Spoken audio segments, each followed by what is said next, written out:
1 Coríntios, capítulo 1, versículo 18. Não? Foi? Amém. Vamos lá? Vou ler aqui na minha versão, depois eu leio ali com vocês. Assim a palavra de Deus. Certamente a palavra da cruz é loucura para os que se perdem, mas para nós que somos salvos, ela é poder de Deus. Vamos ler todos juntos ali, igual no telão, amém? Pois a mensagem da cruz é para os que estão perecendo, mas para nós é poder, que estamos sendo salvos, é o poder de Deus. Diga comigo, é o poder de Deus. Aplauda ao Senhor por esta palavra. Glória a Deus. Senhor, queremos nos colocar neste momento no centro da Tua presença, Pai. Te agradecemos, ó Deus, por estarmos aqui neste lugar. Te agradecemos por cada um que está aqui, por cada cântico entoado, por cada momento de adoração, de intimidade contigo. Agora queremos, ó Espírito Santo, que Tu venha falar aos nossos corações, que Tu venha falar com cada membro, com cada líder, com cada visitante, com cada um que chegou neste lugar, que possamos neste momento ouvir a Tua palavra. Espírito Santo, que Tu venha falar conosco, que não seja a pastora Silvana, que não seja eu, mas seja a Tua voz, ó Deus, falando aos nossos corações. Prepare, Senhor, a cada um, aqueles que vão se batizar, que estão nesse momento, ó Deus, se preparando para descer as águas do batismo, que todos possam ser tocados pelo Teu Espírito Santo. Nós te pedimos isso crendo, em nome de Jesus Cristo. Diga amém, diga aleluia, diga glória a Deus. Sente-se glorificando a Ele e aplaudindo ao Senhor. Aleluia. 2 ou 3 deu glória. Um pouco mais de 10 deu glória. Agora o Senhor viu glória coletivo da igreja, amém? A Bíblia ela é muito incrível, porque realmente ela traz confusão para aqueles que se acham sábios, que se percebem sábios. E para nós que cremos, ela é poder de Deus e traz resposta ao nosso coração, amém? Amém, irmãos? Quem está comigo aqui, diga glória a Deus. Aleluia. Vou pedir o pessoal que está lá atrás que movimente pouco para a gente se ligar na palavra. Paulo está escrevendo para a igreja de Corinto, porque no momento que Paulo está escrevendo essa palavra, querido, é um momento em que a influência dos filósofos, o iluminismo está surgindo. Quem conhece um pouquinho de história, os filósofos gregos estão todos ali naquele contexto do Império Romano. Jesus Cristo tinha morrido e Paulo tinha se convertido de uma forma extraordinária. Ele teve um encontro, ninguém pregou a palavra, o próprio Jesus veio e o surpreendeu. E ele era Saulo. E Jesus naquele encontro falou: Saulo, Saulo, por que me persegues? E ali ele se transforma em Paulo, o apóstolo do amor. A gente estava até falando hoje de um projeto que a gente vai ter, que a gente vai iniciar com essa história. E ali a igreja de Corinto, que era uma igreja um pouco mais de pessoas mais cultas.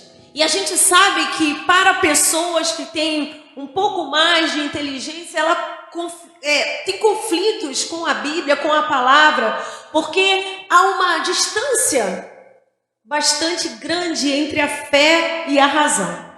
Não é verdade, irmãos? A gente briga.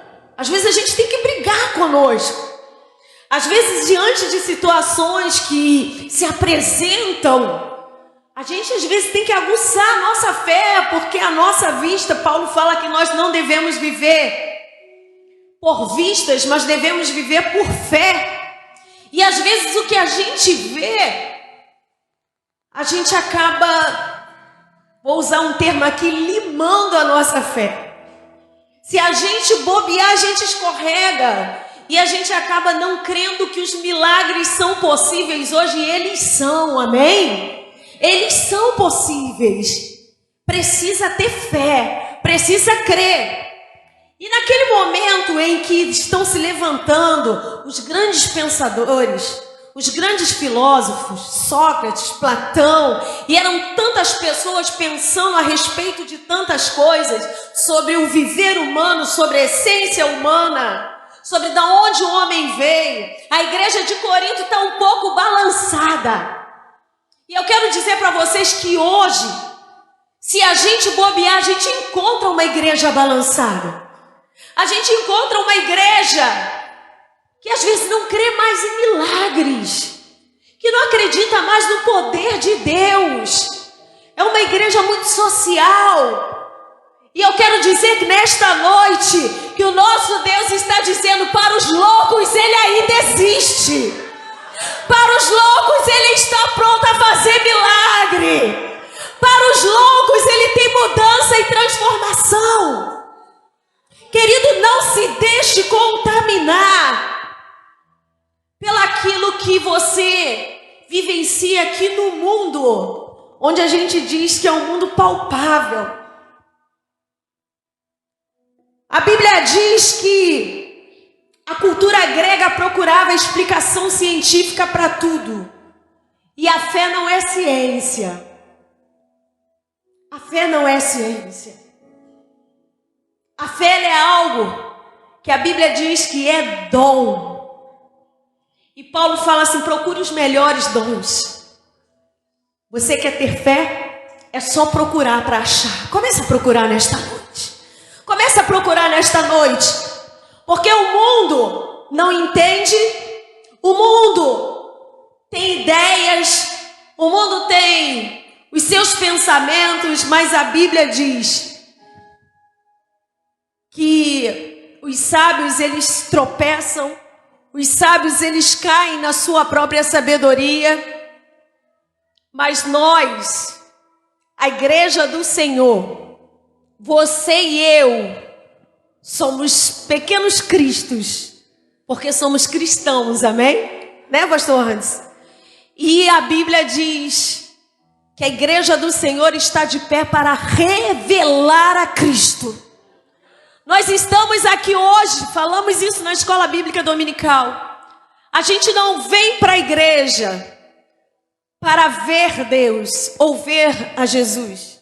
A gente vem para a igreja para revelar Deus, para revelar Jesus. Por quê? Porque a igreja não é isso aqui, a igreja não é espaço físico, a igreja somos nós. Ele habita em nós. E você que está aqui nesta noite, eu quero te dizer: bem-vindo ao hospício. Aplauda o Senhor aí, quem é louco. E eles estavam confrontando. A igreja de Corinto estava dizendo: será que Jesus ressuscitou mesmo? Esse era o questionamento quando Paulo dá essa resposta. Será que Jesus ressuscitou mesmo? Será que ele está vivo? Será que não foi uma fraude? Eles acreditavam no Jesus Cristo que veio, que morreu. E hoje, essa palavra é tão atual, querido, que o mundo conhece. E muitas vezes acredita no Jesus que veio e morreu. A humanidade acredita nisso. Pastora, o ateu não acredita. Acredita sim. Eles acreditam no Jesus, homem que veio, morreu historicamente. Você sabia disso? Que o ateu acredita no Jesus Cristo, o homem que veio, morreu? Porque isso é comprovado. Jesus de fato existiu. Jesus Cristo nasceu. Ele morreu. E isso é um fato. Tanto que o nosso calendário se divide em antes e depois de Cristo. Quem estudou isso na escola? Está lá todas as datas. AC, DC. AC antes de Cristo. DC depois de Cristo. Foi o homem que dividiu a história. E isso historicamente não se discute. Quando as pessoas não creem, não acreditam no Jesus, Filho de Deus, Filho do Deus vivo, que veio para nos dar vida. Aí eles confrontam. Aí eles não acreditam. E a igreja de Corinto estava caindo nisso. E eu vou dizer para você que tem gente, às vezes, dentro da igreja, que está vindo aqui celebrar achando que ele foi alguém que escreveu coisas boas, que ensinou coisas boas e nós estamos seguindo. Não, a gente não crê em quem escreveu, quem ensinou. A gente crê num Deus que fala hoje, ensina hoje, está conosco hoje, morreu e ressuscitou para nos dar vida. Isso é uma loucura, né? E Paulo fala para a igreja de Corinto que o evangelho, certamente, a palavra da cruz, o evangelho é loucura para os que perecem ou para os que se perdem. O que é loucura, querido? Insanidade. Para muitos da sua família, para muitos da sua casa, para muitos dos amigos, às vezes nós somos insanos. Fala assim, cara, tu é muito doido. Você é muito doida. Tem gente que olha para a sua fé, quem já ouviu falar assim? Nossa, eu queria acreditar como você acredita. Eu queria ter a fé que você tem. Então, para eles, às vezes, a nossa vida é insanidade. Você vai à igreja, volta da igreja. Mas eu quero dizer que isso, Paulo fala, é para aqueles que estão e que não têm intimidade e não conseguiram provar da essência que ele tem. Você que está nesse lugar, que provou da essência dele e ficou loucamente apaixonado, levanta a sua mão para o céu, dê um forte aplauso para ele, glorifique o nome dele. Porque por ele, para ele, são todas as coisas. Paulo fala aqui, para os que perecem, para os que se perdem, para aqueles que não querem, é loucura, é insanidade. Mas para os que creem é poder. E eu quero dizer para você o que é poder. Poder é uma palavra que vem do grego, dunamis. E o que é dunamis? Dinamite. Olha só, a palavra poder no grego vem de dunamis, que é dinamite. Dinamite, quando você pensa, é algo que é algo poderoso que explode. Eu quero dizer para você que quando o evangelho entra dentro do coração de uma pessoa, querido, é uma explosão que acontece, é uma explosão que vem dentro de nós, é uma explosão como um furacão que borbulha, que não tem como a gente impedir daquilo se derramar e sair de dentro de nós. A gente vive Jesus, a gente fala de Jesus, a gente ama Jesus, a gente vive apaixonado por Jesus, e eu quero viver assim sempre. Eu não quero me acostumar, mas eu quero ser sempre surpreendido e que você seja sempre surpreendido pelo amor dele. As pessoas geralmente falam assim, as pessoas apaixonadas fazem loucura. E esse é o nosso sentimento de primeiro amor que a gente tem. De querer ter Jesus o tempo todo conosco, de querer falar de Jesus. Sabe o que eu gosto do novo convertido? De uma pessoa que chega para Jesus, de uma pessoa que está iniciando na caminhada, e que isso é muito bom, ela quer falar de Jesus o tempo todo. Ela quer evangelizar o tempo todo, ela quer fazer algo o tempo todo. A gente precisa viver assim sempre a nossa caminhada. Querido, crente não tem currículo. Crente não tem currículo. A gente tem que ter essa vontade, esse ânimo de falar de Jesus e viver Jesus sempre. Ei, você que chegou aqui nesta noite, Ele quer que você também seja um louco por Ele. Ele quer que você venha viver uma experiência sobrenatural. Sabe por quê? O Evangelho é o poder de Deus para os que creem, porque é algo inexplicável. Não tem explicação.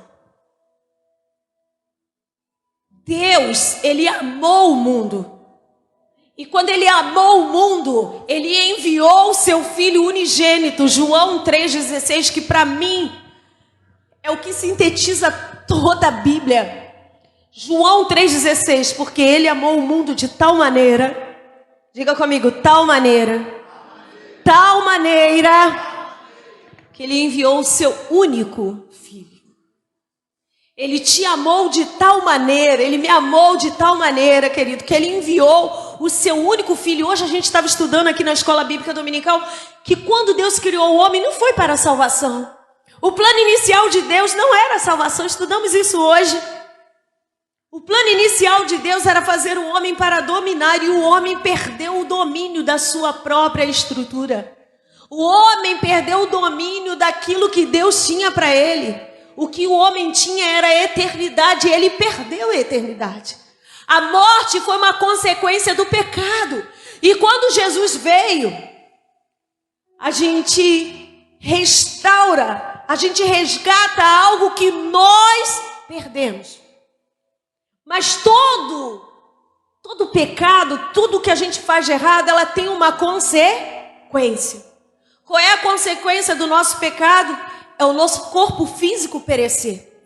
Mas ele nos amou tanto que ele enviou o seu filho para que aquilo que é físico, que veio da terra, que ele pegou da terra, volte para a terra, mas o espírito, o que era dele, o que ele soprou, isso ele falou, não, isso eu quero de volta. Isso eu quero de volta. Isso eu quero de volta. E ele conquistou a eternidade para mim e para você, querido. Aquilo que veio dele, o que veio da terra, ele devolve para a terra. Mas o que veio dele, ele quer de volta. Eu costumo dizer, a gente ensina isso em teologia sistemática, né? No ITQ, no seminário. Que o homem é tricotômico e ele é dotado de corpo, alma e espírito. Corpo, diga comigo, corpo, alma e espírito. Mas eu quero dizer que aquele que é louco, aquele que não perece, não, ele é um espírito com alma que tem corpo. Por quê? Porque o espírito ele é eterno, amado. Quando a gente aceita Jesus, nós podemos passar pela morte física, mas pela morte espiritual nós não vamos passar, porque ele garantiu isso para nós. Aquele que crê em mim, ainda que esteja morto, viverá. Aleluia! Quem tem certeza aqui da sua salvação, diga glória a Deus. Aplauda o Senhor se você tem certeza disso. Se você sabe que você foi comprado com preço de sangue derramado por Cristo na cruz do Calvário. Aleluia. E aqui, querido, no versículo mais à frente, no versículo 27 e 28, fala sobre a vocação dos santos, ou dos separados, ou desses que escolheram a loucura do evangelho. E diz, primeiro eu quero ler aqui, mais abaixo, no 19, que diz assim, pois está escrito, destruirei a sabedoria dos sábios e aniquilarei a inteligência dos inteligentes. Olha só.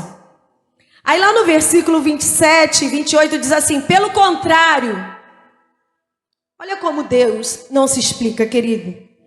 Deus escolheu as coisas, oh glória, Deus escolheu as coisas loucas do mundo para envergonhar os sábios, e escolheu as coisas fracas do mundo para envergonhar as fortes. Deus escolheu as coisas humildes do mundo e as desprezadas e aquelas que não são, para reduzir a nada as que são. Ou seja, querido, se você não se enxerga como alguém importante, se você não se enxerga como uma pessoa muito sábia, se você não se enxerga como uma pessoa forte, eu quero dizer bem-vindo. Você é um escolhido de Deus. A Bíblia diz que Ele escolheu os improváveis. Ele escolheu aqueles que ninguém dá nada. Ele escolheu aqueles que todos olham e falam assim: ah, não, esses são os escolhidos. E talvez você chegou nesse lugar pensando: meu Deus, o que vai ser? Como vai ser? Como é que vai ser a minha vida? Quem sou eu? Eu quero dizer para você que você é uma pessoa escolhida de Deus. Ele te separou. Ele te escolheu. A Bíblia diz isso. A Bíblia diz que Ele ama. A Bíblia diz que Ele veio para esses. A cruz, querido. Aqui fala da mensagem da cruz. E a cruz para os judeus, para o povo, para a nação que era escolhida de Deus, era vergonha. Eles não queriam aceitar que aquele que foi para a cruz, aquele que foi envergonhado, aquele que foi humilhado, era o Messias.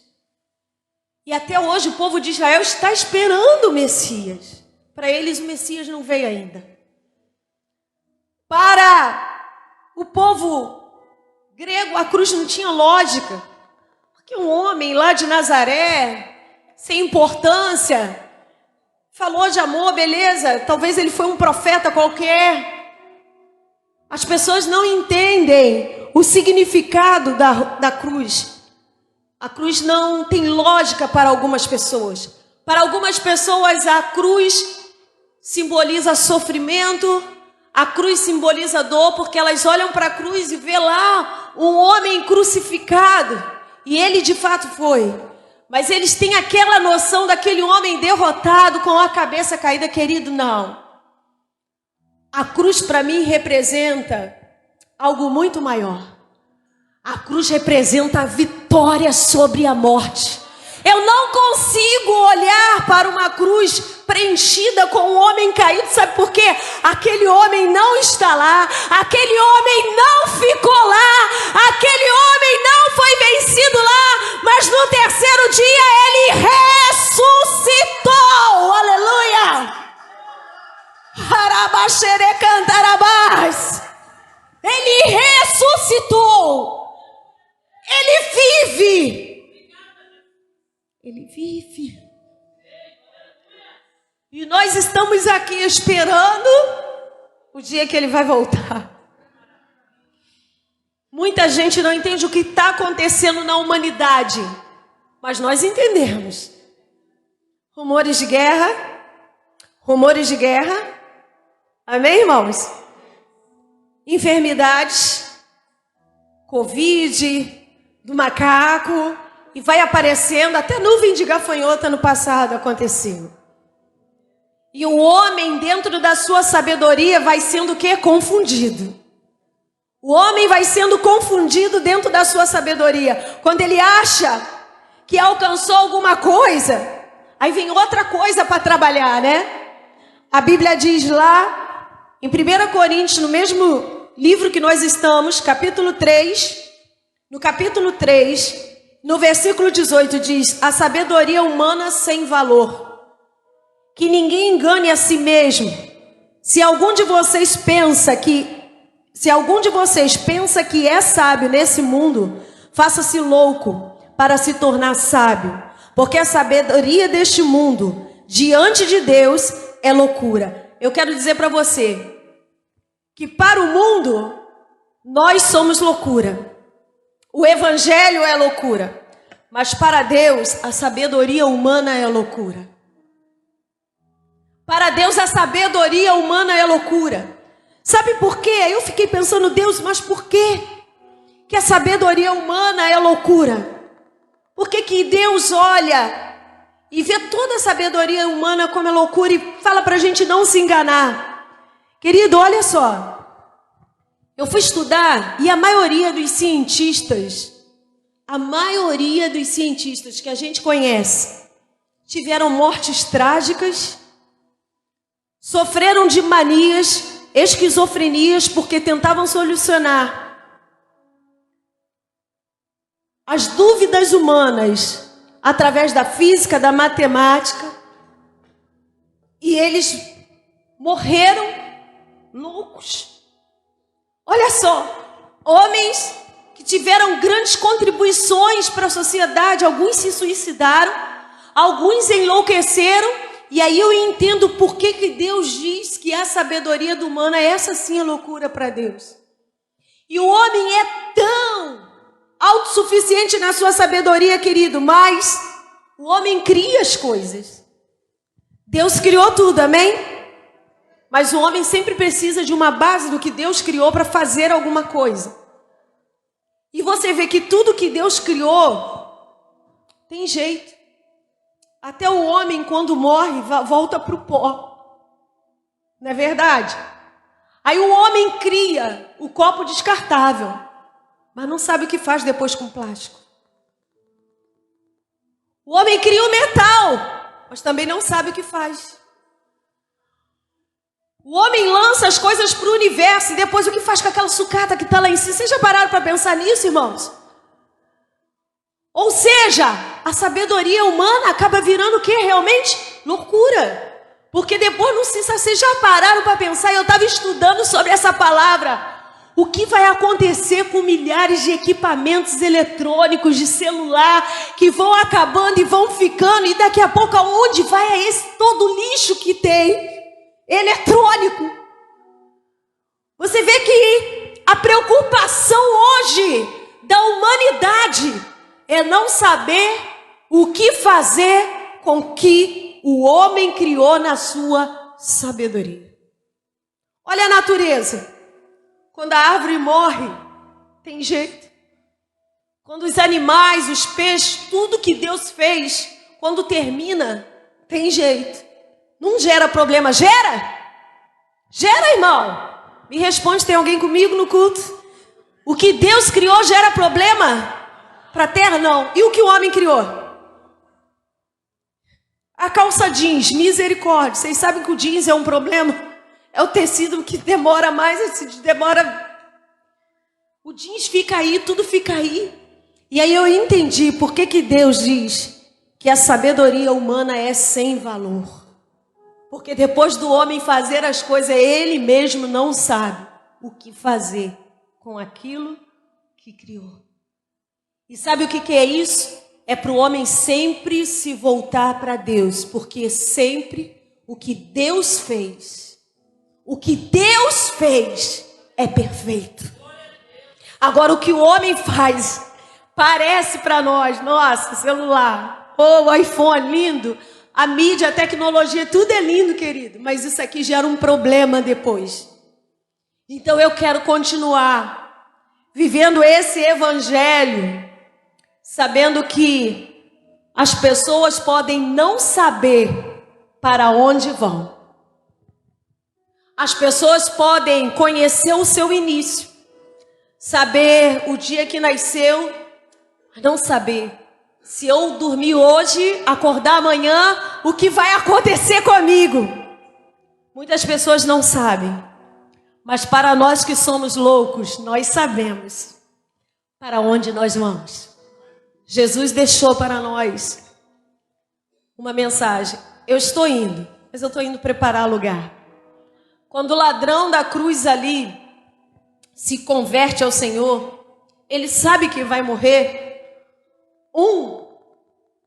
Géstias, ele fica ali do lado falando: se tu é o Cristo, desce da cruz, livra-te a ti mesmo, livra você, salva a gente também, tu não é o Filho de Deus. É o evangelho de barganha que quer sempre algo em troca. Tem pessoas que querem Cristo pelo que ele pode dar aqui, no mundo material. Ele pode dar, ele pode fazer milagre, nós cremos nisso. Só que isso são consequências de uma vida de intimidade com Deus. Buscar o reino e as outras coisas acrescentadas. Mas Dimas ali fala assim: ele não fez nada, nós fizemos. Ele vira para Jesus e fala assim: quando tu entrares no reino do teu pai, lembra-se de mim. Aí o que Jesus diz? Hoje mesmo estarás comigo Há um lugar preparado para aqueles que escolhem a loucura, a mensagem da cruz, o evangelho da cruz, e esse lugar é onde eu quero estar. Mas enquanto nós estamos aqui, querido, ele falou assim: eu vim para que tenham vida e vida em abundância. Ele não vai deixar você sozinho. Ele não vai deixar você só. Ei! Ele vai estar com você através do Espírito Santo de Deus. Ele vai estar com você através do Consolador. Ele vai estar com você. Aquele problema que você tem, ele pode te ajudar. Aquela causa que você tem, ele pode resolver. Aquilo que você pede, ele pode fazer. E ele é bom. Diga comigo, ele é bom. Ele é bom, porque ele veio naquele tempo já para falar do amor de Deus. E aonde ele ia, ele curava um. Ele fazia um milagre, ele dava de comer. Ele fazia levantar, fazia enxergar. E nesta noite ele está nesse lugar para te alimentar a sua fome espiritual, para tirar a sua paralisia espiritual, para tirar a sua cegueira espiritual e transformar a sua vida. Tem transformados aqui neste lugar? Tem transformados aqui neste lugar? Se há transformados pelo poder da palavra de Deus nesse lugar, glorifica o Senhor, dê o seu glória, dê o seu aleluia, seja grato. Aleluia. Arabaxerecantarabás. E hoje cada um de nós queremos falar: obrigado, Senhor. Somos gratos por sermos loucos por Ti. Fique de pé nesse momento. Se coloque de pé nesse momento. Hoje nós temos batismo, mas eu tenho certeza que a palavra de Deus, ela toca no seu coração nesta noite, amém? Aleluia. Levante suas mãos para o alto. Comece a glorificar o nome do Senhor Jesus, aleluia. Comece a dar o seu glória nesse momento. Começa a dizer: Senhor, eu sou apaixonado por Ti, eu sou apaixonado pela Tua presença. Obrigado, Senhor, por eu estar, Senhor, na mensagem da cruz. Muitos não entendem, muitos não querem, mas eu estou aqui porque eu quero, porque eu Te amo, Senhor. Começa a dizer para Ele o quanto você o ama, querido. Começa a dizer para Ele o quanto Ele é maravilhoso para você. E por mais que o mundo queira mostrar racionalidade, por mais que as pessoas queiram mostrar algo cientificamente provado para você, você continua querendo o sobrenatural de Deus. Aquilo que ninguém pode explicar, aquilo que ninguém pode, só Ele. É só a nossa intimidade, o nosso relacionamento com Ele, que faz a gente entender: o Evangelho é poder de Deus. O Evangelho é poder de Deus. O Evangelho é poder de Deus. E Ele quer explodir dentro de você nesta noite. Abra o seu coração e deixa o Senhor explodir, a unção explodir dentro do seu coração. Diga aleluia para Ele, diga glória para Ele, diga louvado seja o Teu nome, Senhor. Oh, Deus bendito e santo.